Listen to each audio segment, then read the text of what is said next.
Hello बच्चों, good morning.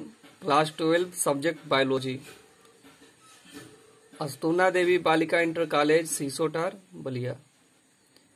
आज के इस क्लास में आप लोग को परागण के विषय में यानी कि पोलिनेशन के विषय में बताएंगे। तो जो पोलिनेशन होता है, पराग कणों का पराग कोश से निकलकर वर्तिकाग्र पर पहुंचने की क्रिया परागण कहलाती है।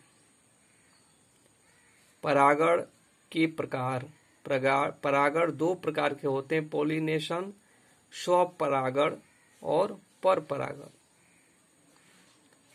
स्वपरागण को बोलते हैं इंग्लिश में सेल्फ पोलिनेशन और परपरागण को बोलते हैं क्रॉस पोलिनेशन। स्वपरागण सेल्फ पोलिनेशन जब एक पुष्प के परागकोश यानी कि एंथर से मुक्त होने वाले परागकण उसी पौधे के अन्य पुष्प के वर्तिकाग्र पर पहुंच जाते हैं तो इसे स्वपरागण कहते हैं। इस प्रकार के परागण में जो है पोलिनेशन में स्वयं जो है पौधों द्वारा होता है, पौधों के पुष्पों द्वारा जो है स्वयं परागण हो जाता है। आगे के देखेंगे परपरागण यानी क्रॉस पोलिनेशन। जब एक पुष्प के परागकण उसी जाति के किसी अन्य पौधे जिसकी जीन संरचनाएं भिन्न होती हैं कि पुष्प के वर्तिकाग्र पर पहुंचते हैं तो इसे परपरागण कहते हैं। परपरागण के कारक, परपरागण के 3 कारक होते हैं। पहला वायु परागण, जंतु परागण और जल के द्वारा परागण। तो जो वायु के द्वारा परागण होता है ये हवा के माध्यम से होता है, वायु के माध्यम से होता है पौधों में परागण। जैसे गेहूं हुआ, इसमें जो परागण होते हैं वायु के माध्यम से होते हैं। जंतु परागण जो जंतुओं के द्वारा होते हैं। जंतु परागण के अंतर्गत सबसे महत्वपूर्ण आती है मधुमक्खी। मधुमक्खी जो है जंतु परागण कराने में जो है सबसे ही इम्पोर्टेंट रोल अदा करती है। इसके बाद से जल परागण है, तो जलीय पौधों में जो परागण होता है जल के द्वारा होता है उसे जो है जल परागण कहते हैं। अगला जो नंबर आता है कृत्रिम परागण, आर्टिफिशियल पोलिनेशन। तो जो आर्टिफिशियल पोलिनेशन होता है यह मनुष्य द्वारा, आर्टिफिशियल शब्द का ही अर्थ होता है मनुष्य के द्वारा जो पोलिनेशन कराया जाए। मनुष्य द्वारा जब परागण कराया जाता है तो उसे कृत्रिम परागण कहते हैं। जैसे यहाँ पे आप लोग देख रहे हैं कि ये जो स्ट्रक्चर बना हुआ है पुष्प का, तो लंबे पौधे का ये पुष्प है और ये जो है बौने पौधे का पुष्प है। दोनों पुष्प आप लोग देख रहे हैं, एक पुष्प लंबे पौधे का है और एक पुष्प जो है बौने पौधे का है। तो इसमें जो है 2 प्रक्रियाएं होती हैं। पहला होता है विपुंसन और दूसरा जो होता है थैलीकरण, जिसको बोलते हैं इमास्कुलेशन और दूसरे को बोलते हैं थैलीकरण यानी कि बैगिंग।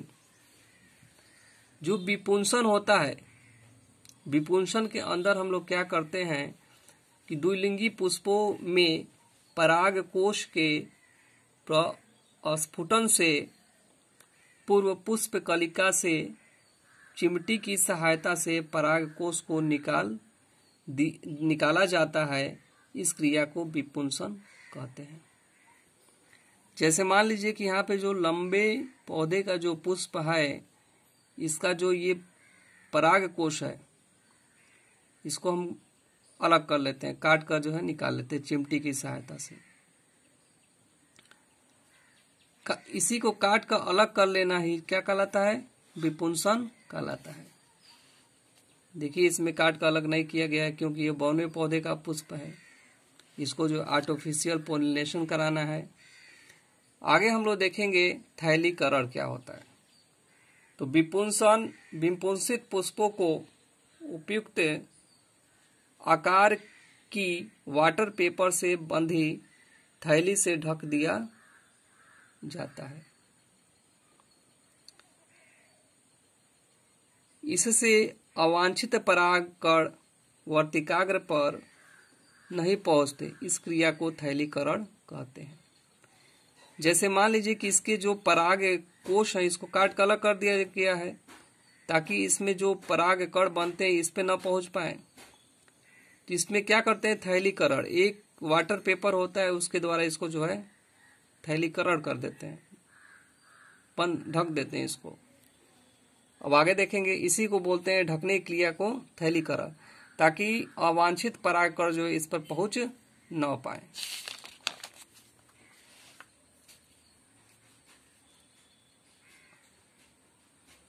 अब यहाँ पर देखेंगे आर्टिफिशियल पोलिनेशन कराना है हमें, तो लंबे पौधे का यह पुष्प है, ये जो है बौने पौधे का पुष्प है।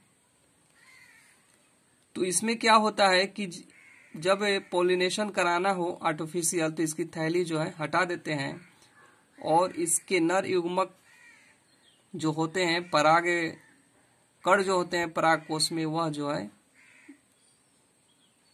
लंबे पौधे पर आ जाते हैं। बौने पौधे के जो पराग कण होते हैं वह जो है किस पे आ गए, लंबे पौधों का जो पुष्प है उनके वर्तिकाग्र पर आ जाते हैं और इसमें जो है बीजांड पाए जाते हैं, मादा युग्मक होते हैं। इनके साथ जो फर्टिलाइजेशन की क्रिया होती है, इनके द्वारा जो नए पुष्प बनते हैं वह इन दोनों से अलग होते हैं, उनकी क्वालिटी अलग होती है। इसी को बोलते हैं आर्टिफिशियल पोलिनेशन। तो देखिए यहाँ पे लिखा गया है, जब वस्त्रावृत पुष्प बगेज फ्लावर का वर्तिकाग्र परिपक्व हो जाता है तब कृत्रिम रूप से संग्रहित वांछित पराग कणों को वर्तिकाग्र पर छिटक कर पुष्प को पुनः थैली से ढक दिया जाता है। इसके फलस्वरूप पराग कण अंकुरित होकर स्त्री केसर के बीजांड में स्थित अंड कोशिका का निषेचन करते हैं। तो मान लीजिए यहाँ पे जो पराग कण आए हैं बौने पौधे का, वह जो है अंडकोश में पहुंचने के बाद से जो है फर्टिलाइजेशन की क्रिया हुई है, निषेचन के फलस्वरूप बीज एवं फल विकसित हो जाता है। इस तकनीकी से फसल की उन्नत प्रजातियां, इम्प्रूव्ड वैरायटीज विकसित हो जाती है। जो ये वैरायटी, नई वैरायटी बनेगी, इम्प्रूव वैरायटी बनेगी, यानी कि वो विकसित उन्नत प्रजातियां होती हैं। ये अधिक उत्पादन देने वाली, रोग प्रतिरोधी एवं कीट प्रतिरोधी प्रजातियां होती हैं। चूंकि इनके जो लक्षण हैं और इनके जो लक्षण हैं, दोनों लक्षण इसमें आ जाएंगे और वो जो प्रजातियां उत्पन्न होंगी वह उन्नत किस्म की प्रजातियां होंगी। तो इस प्रकार से इसको हम लोग बोलते हैं आर्टिफिशियल पोलिनेशन। आज के क्लास में इतना ही। अगले दिन के क्लास में आगे की चीजें बताई जाएंगी। तब तक के लिए धन्यवाद।